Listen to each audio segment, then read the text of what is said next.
An inquiry underway in Sydney, Australia has uncovered disturbing information about child abuse within the Jehovah's Witnesses.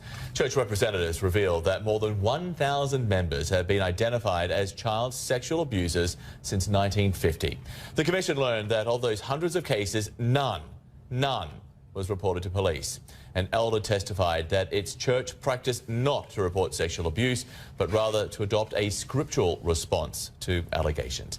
Emma Hannigan with Australia's SBS has been following the hearing. She joins us now live from Sydney. So, Emma, this is a wide-ranging royal commission. It started with allegations of child sexual abuse, into the Catholic Church, and now it's investigating the JWs, Jehovah's Witnesses.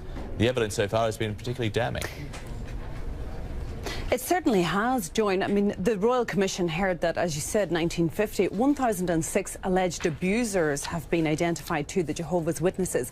Now, that was 1,006 people, not 1,006 cases, so we don't know how many cases were, but none of these were reported to authorities. Instead, what the church would do is they would investigate the claims themselves. This often involved bringing the abuser and their victims together to discuss their claims of abuse. A victim, identified only as BCB, was groomed and sexually abused by Bill Neal, a respected elder, from the age of 15.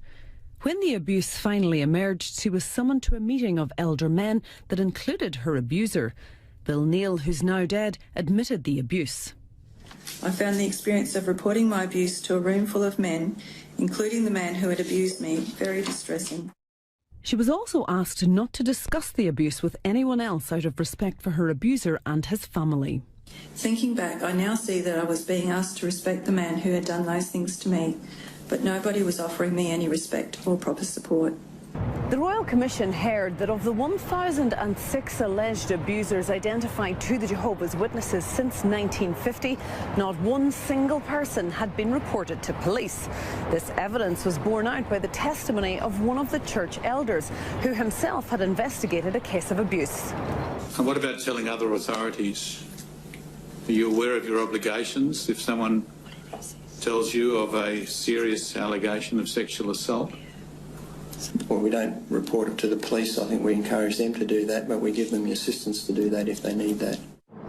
Church elders could now face criminal charges for concealing the abuse. The Commission also heard that the church only believed victims if the alleged abuser confessed or there were two witnesses. The requirement that there be two or more witnesses has prevented at least 125 allegations of child sexual abuse from proceeding to a judicial committee. The hearing into the Jehovah's Witnesses is expected to continue for 2 weeks. The Commission heard from another elder today who also investigated BCB's case. It was told that when he was informed the woman was considering bringing her story to the Royal Commission, he asked what that would accomplish other than dragging Jehovah's name through the mud.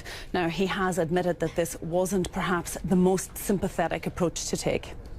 But also today, the Commission has been dealing with the actual response by church elders when young women allege that they were sexually abused by members of the church.